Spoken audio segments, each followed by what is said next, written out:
ചേനയില കൊണ്ടാണ് നമ്മളൊരു തോരനുണ്ടാക്കുന്നത്. ചേനയില തോരൻ.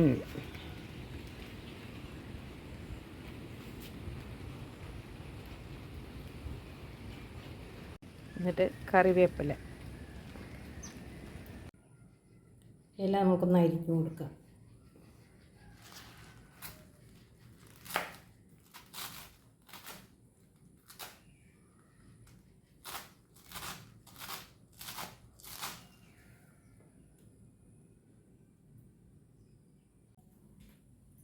ആദ്യം ഒരു ചട്ടി വെച്ചിട്ട് ഒരു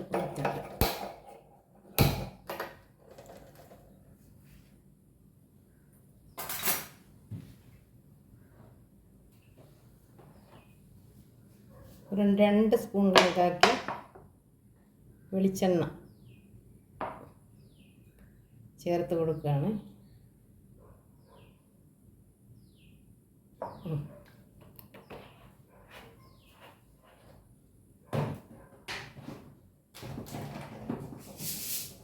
അതിലേക്ക് 1 സ്പൂൺ കണക്കാക്കി കടുക് ഇട്ട് കൊടുക്കുന്നു.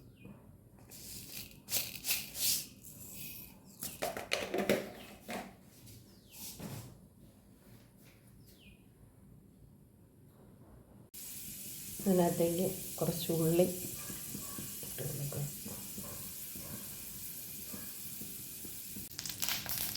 കുറച്ച് കറിവേപ്പില കൂടി ഇട്ട് കൊടുത്തിട്ട് അതിനകത്തേക്ക് നമ്മൾ എടുത്തു വച്ചിരിക്കുന്ന ഉള്ളി, സവാള ഉള്ളി ഇട്ട് കൊടുക്കുക.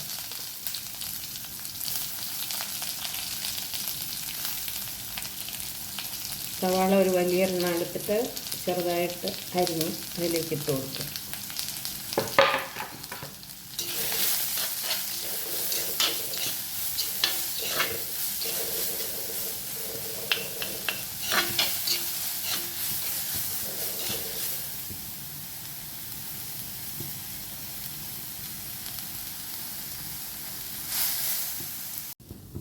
ഉള്ളി ഒരുവിധം വഴണ്ട് വന്നപ്പോൾ അതിലേക്ക് നമുക്ക് ചേനയില അരിഞ്ഞ് വെച്ചിരിക്കുന്നത് ചേർത്ത് കൊടുക്കാം.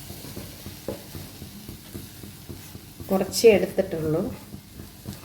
ആളുകളുടെ എണ്ണത്തിനനുസരിച്ച് കൂടുതലായി ഐറ്റം എല്ലാം കൂട്ടാം. ഉള്ളിയുടെ എണ്ണം ഇതിപ്പോൾ ഒരു ഉള്ളിയും ഒരു 2 പിടി അരിഞ്ഞ ഇലയും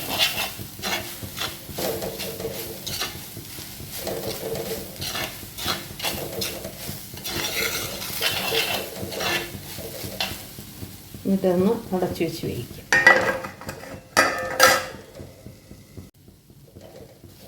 പച്ചമണമൊന്ന് മാറി വന്നപ്പോൾ അതിലേക്ക് നമുക്ക് കുറച്ച് വെന്ത പയറിട്ട് കൊടുക്കാം.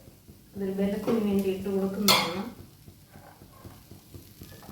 ഒരു പിടി പയർ ലേശം കൂടെ ഇട്ട് എല്ലാം കൂടെ ഒന്ന് യോജിപ്പിക്കുക.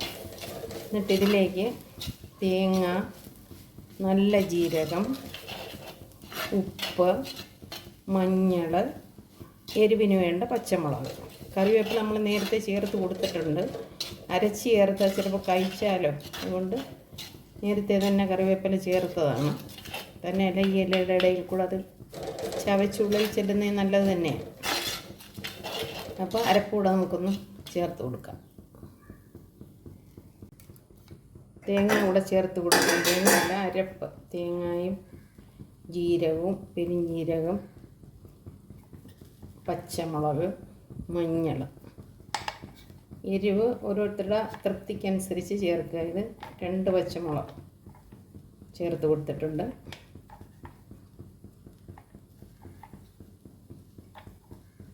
ഇതിനോടുകൂടി ഉപ്പൂടെ ചേർത്ത് കൊടുക്കുക.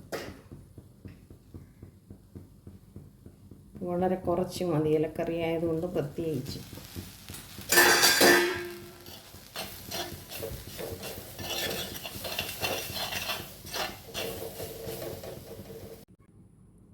ചേനയില തോരൻ റെഡി. ചെയ്ത് നോക്കുക. എന്നിട്ട് അഭിപ്രായം കമൻറ്റ് ചെയ്തേക്കണേ. Thank you.